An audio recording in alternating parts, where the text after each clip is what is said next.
अरे बैठ जाइए, हल्ला गुल्ला करने की जरूरत नहीं है। ये तो आपको जहाँ स्थान नहीं मिलेगा दूसरा बैठ जाएगा। बोले कृष्ण लाल की।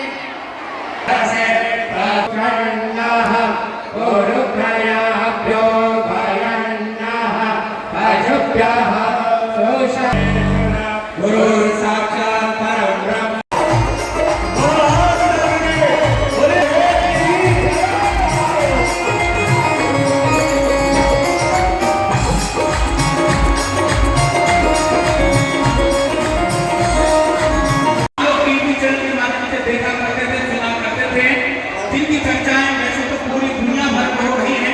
सनातन धर्म का न केवल झंडा फहराया बल्कि सनातन धर्म को दूर दराज तक पहुंचाया।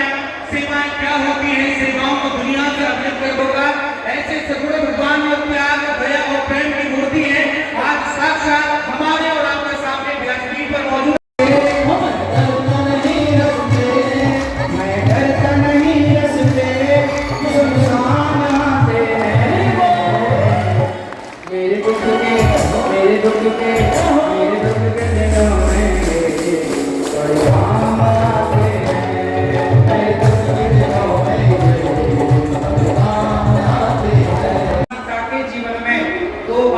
कठिन समय नहीं आया क्या? उन्होंने उस कठिन समय में क्या वो डिप्रेशन में चले गए थे? क्या उन्होंने आत्महत्या कर ली थी? ना, उन हर हालातों से, हर परिस्थितियों से लड़कर और फिर अपने समय को ठीक किया। मेरे भाई, मेरी माँ, आप अपने बच्चों को पैसा ही कमाना मत सिखाना, हर हाल में प्रसन्न रहना सिखाओ। ये माँ बाप की जिम्मेदारी है। नहीं सिखाओगे तो बच्चे जरा सा टेंशन आएगी, जरा सा हालात बिगड़ेंगे तो वो आत्महत्या करने का सोचने लग जाएंगे, गलत राह पर चले जाएंगे, गलत डिसीजन ले लेंगे। हर हालात से लड़ना और हर हाल में भगवान को याद रखना, जो कुछ है वो मेरा नहीं। अच्छा ये बताओ, आपके बच्चे बेटा है बेटी है, किस किस के पास बेटा बेटी है?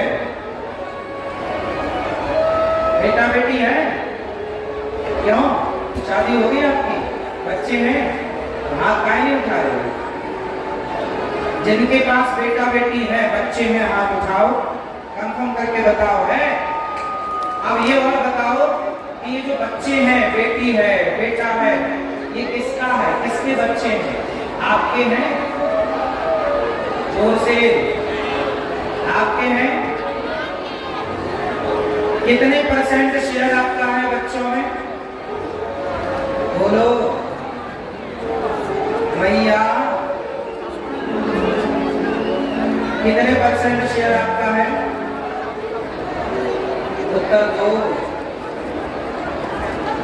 भैया, कितने % शेयर है आपका? अच्छा, चाय नाश्ते की छुट्टी होगी क्या? चलो पी लो, पानी पी लो पहले। समोसा बुलवा दे, थोड़ा बादाम काजू नहीं खाओ, थोड़ा खा लो, खा लो, थोड़ा नाश्ता कर लो, फिर सुन लेना। कथा तो रोज होती है, समोसा थोड़ी बहुत मिलेगा।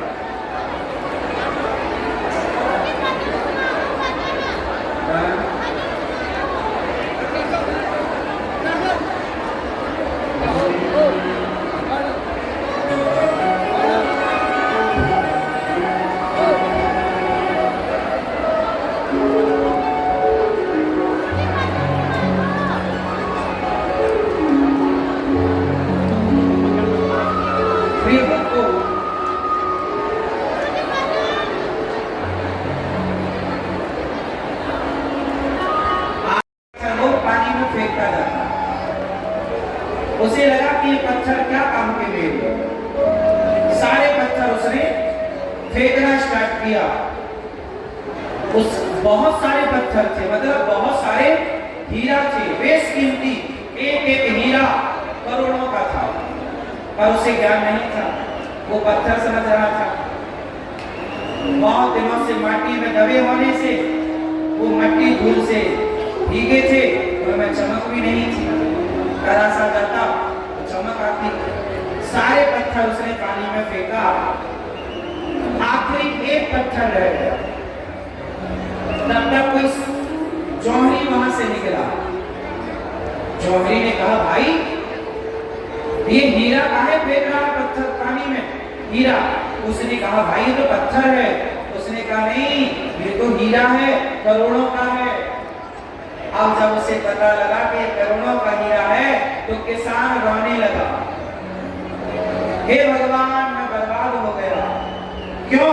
बोले ऐसे हीरे बहुत थे, मैंने सारे फेंक दिए, और वो झील इतनी गहरी थी कि उससे वापस वो पत्थर निकालना संभव नहीं था। अब वो रोने लगा। जब रोने लगा तो एक संत आया। संत ने कहा, भाई क्यों रो रहा है? बोले मेरे पास बहुत हीरे थे पर मैंने सारे बर्बाद कर दिए। संत जी ने कहा, कुछ बचा है? हाँ एक बचा। संत जी बोले, पगले रोता क्यों है? इस एक से भी तेरी सारी जिंदगी की दरिद्रता गरीबी दूर हो सकती है। एक से ही तेरा सारा जीवन सुधर सकता है। जो चला गया उसके लिए रो मत, जो बचा है उसका आनंद ले, उसमें प्रसन्न रहे, उसकी खुशी मना। जो बीत गया सो बीत गया, जो शेष है उसे संभालो। तो आज समाज में डिप्रेशन है, हाँ या ना? आज अच्छे अच्छे घर के लोग, पढ़े लिखे और पैसे वाले लोग डिप्रेशन में रहते हैं। डिप्रेशन मतलब चिंता, सोचते रहते हैं, चिंताएं ज्यादा है, चिंताएं ज्यादा है। क्यों ज्यादा है? क्योंकि चिंतन नहीं है। चिंतन होगा भगवान का तो चिंता क्यों होगी? अब ये बताओ कि ये डिप्रेशन, ये आत्महत्या, ये रोना क्यों है? क्योंकि आपने अपने बच्चों को, अपनी बच्चियों को हर हालात में प्रसन्न रहना नहीं सिखाया। क्या आपकी ये जिम्मेदारी नहीं थी कि आप अपने बच्चे को ये सिखाएं कि बेटा कितना भी कठिन समय आएगा? क्या राम के जीवन में 14 साल के लिए कठिन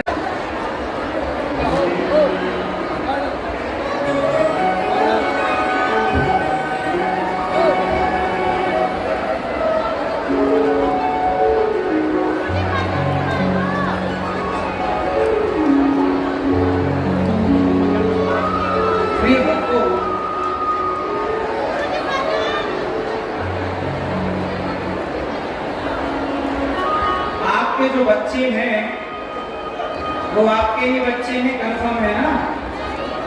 आया ना? आया ना? आपके बच्चे हैं। क्यों क्यों भैया, पंचायती भैया, ओ भैया आपके बच्चे हैं कितने? एक आपके ही है? सही, कंफर्म है? आपका है? कितने % का भी योगदान है कि पूरा आपके ही है? हाँ? पत्नी का भी। तो कितने परसेंट पत्नी का शेयर और कितना आपका? बराबर बराबर 50-50, मतलब 50 आपका 50 पत्नी का। क्यों? आपके बच्चे हैं, शादी नहीं हुई, होंगे। क्यों? आपके कैमरामैन बच्चे हैं, तो आपके कितने बच्चे हैं? एक। तो आपका परसेंट शेयर कितना है? कितना शेयर आपका और आपकी पत्नी का कितना? 2 से 50-50, 50 आपका और 50 पत्नी का। क्यों? पीले भैया बच्चे हैं, कितने परसेंट शेयर है आपका? बराबर बताओ। 7%, 70%, 60। और पत्नी का? आप बताओ 10 वाले में कितने परसेंट शेयर है आपका? अब सुनो, आपके बच्चे हैं, कितने परसेंट शेयर है आपका? 30%। और बाकी 70 पत्नी का।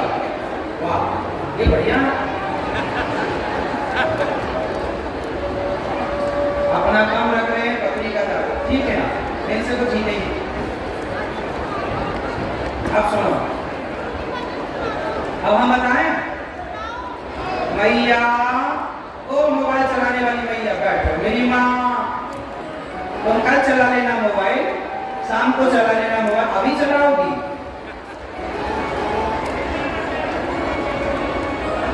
सुनो, हमारा शेयर कितने परसेंट है? ध्यान से। अब देखो, आप लोगों ने क्या बोला कि 50% हमारा, 50% पत्नी का।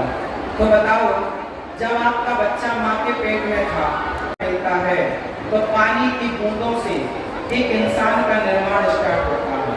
ये पूरा प्रोसेस माँ के पेट में होता है। एक पानी की बूंद से एक इंसान का निर्माण। कौन था वो जिसने आंखें लगाई? कौन था वो कान लगाए?